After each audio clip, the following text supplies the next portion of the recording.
Assalamualaikum warahmatullahi wabarakatuh. Let me introduce myself. My name is Ade Gestiaji. I'm international class student of Mathematics Education, Universitas Negeri Semarang. Here, I will explain about my final project of database course. This database is about the cells of stationery. I choose this database because I think stationery can help our works and various daily activities. First, I will show you the entity relation diagram of database.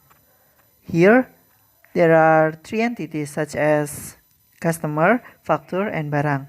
Customer and factor has relation, that is factor customer with cardinality 1 to many, and factor and barang has relation, that is the tail factor with cardinality many to many.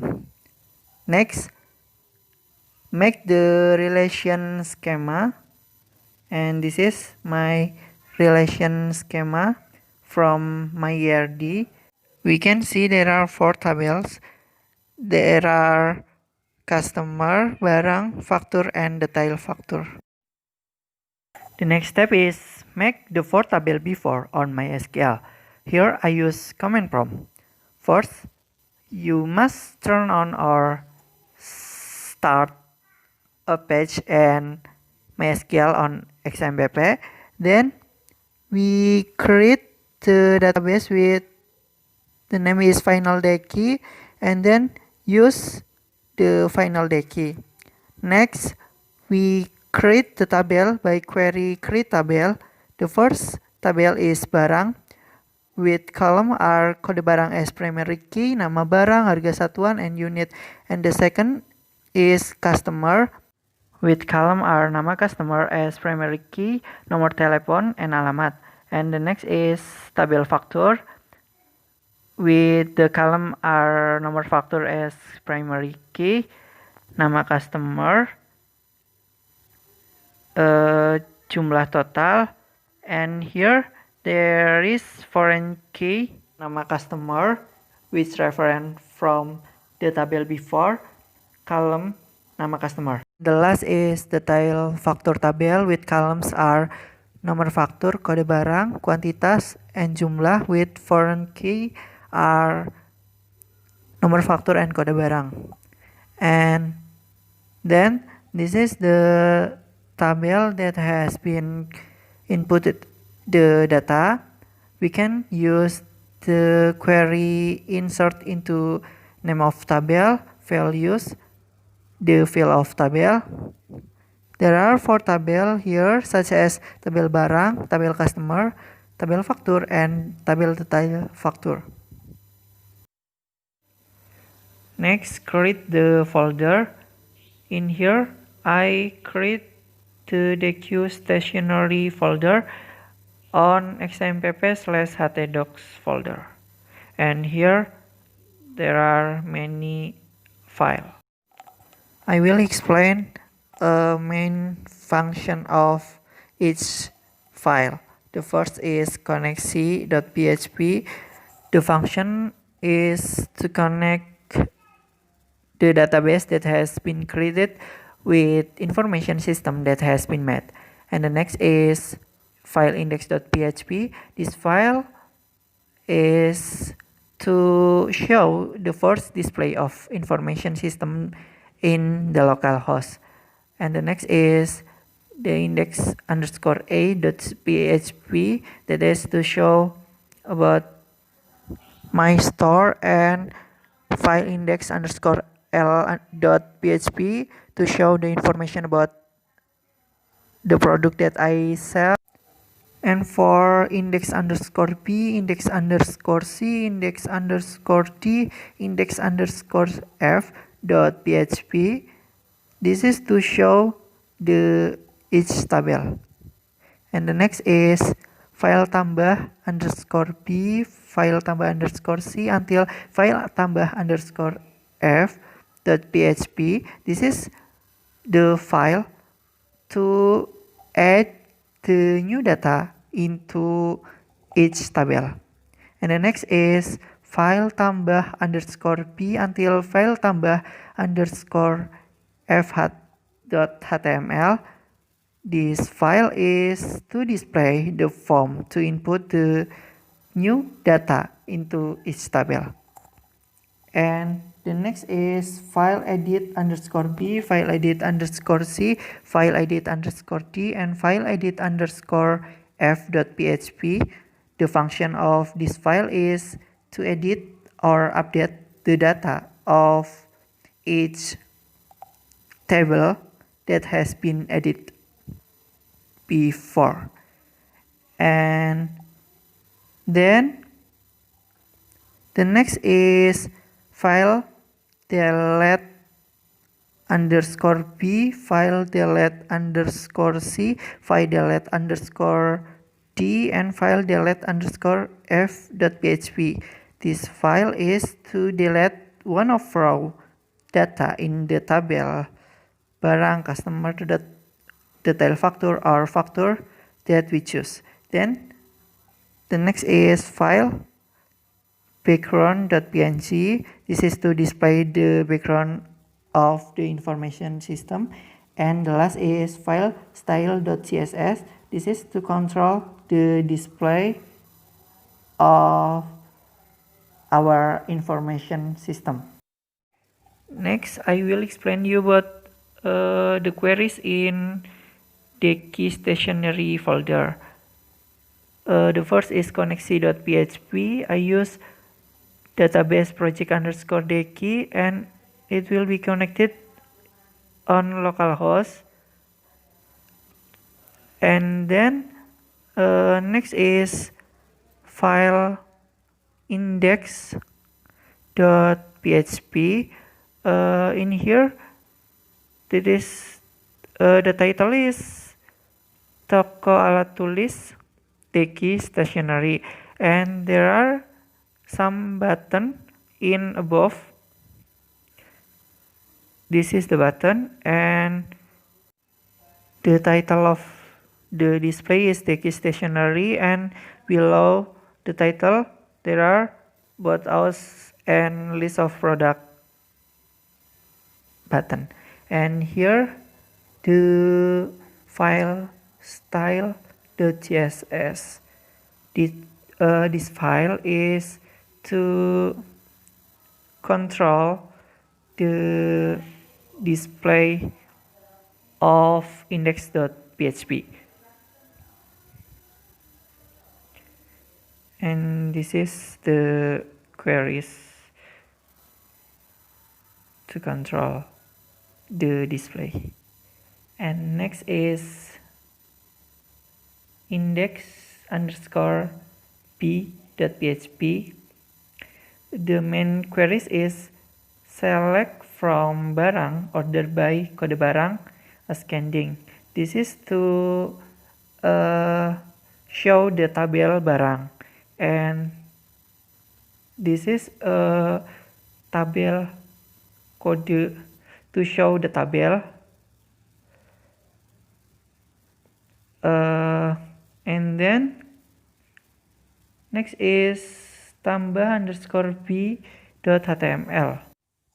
The queries makes the form to input the new data in tabel barang, and that is the button, namely add.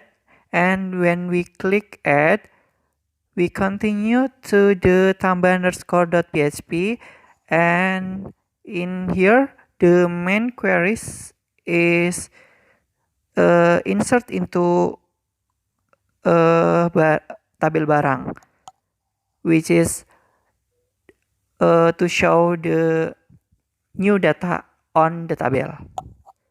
And the next is edit underscore b.php.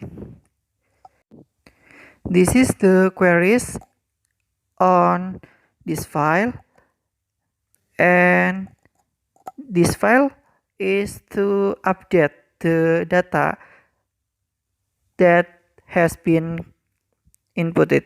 And this is the main queries, that is update barang and set the other column where the primary keys is kode barang. And next is select from barang where kode barang is primary key, and then the data will update on the table. And the last is delete underscore b dot php with the main queries is delete from barang where kode barang. For the other file, I think same. The difference only on the name of table and each column. So it's depend on the name of table. Next, this is the display of my information system. There are some buttons above, and the title of the display is Techie Stationery. And if we click the About Us button, there is an information about the place of store and the contact person. And we back to home. Then if we click the list of product button, there is some information about a product that I sell. Then next to data barang button, here the display of tabel barang. And if we click add data, then we input the new data with kode barang is 30001, nama barang ballpoint, harga satuan 25.000 dan unit pak. Then add and click view result, then the data will display on the table. Next we will edit the data. Let the harga satuan increase to 30.000, then update. It will be changed on the table. We go to the data customer, the display is like this, and we add data, nama customer Lesti, nomor telepon 0898 1234568, alamatnya Jakarta. Then we add, then click view result, so the data has been added. Then next is edit, we edit the number telephone. Then click update. So the data has been updated. We go to data factor, and this is the display. If we add the data, let the number factor is 10238, nama customer is Lesti, and tanggal 25 Juni 2020, dan jumlah total 30.000. Kemudian add and view result. So the data has been added on the table data factor. If we click edit, then we change misal ke jumlah total, then the data has been updated. Next we go to the tile factor, and this is the display of tabel the tile factor pembelian, and we click add data, then we input the new data with number factor before, that is 10238, kode barang 30001, kuantitas 2, and jumlah 60.000. And then add the data, click view result, then the data has been added on the table. Next, we edit this data. Misal kita mau edit kode barang. Then klik update.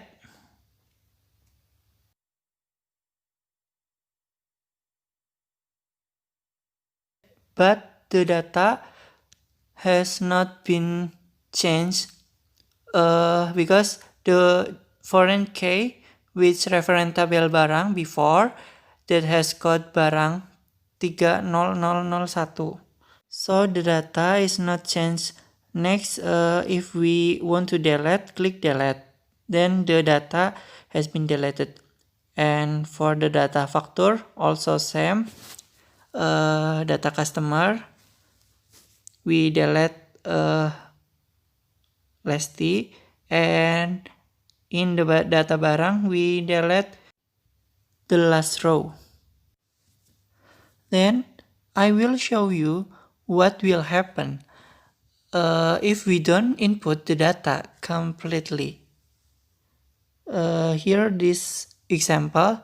In this case, we input the kode barang, nama barang, and harga satuan, but we don't input on column unit. Then we click, if we click add, the display show unit is empty. Then if we go back, we back to the form, and if we click cancel, we back to the tabel barang. And this is also applied for all tabel. Okay, that's all from me. I apologize if I do many mistake. Wassalamualaikum warahmatullahi wabarakatuh.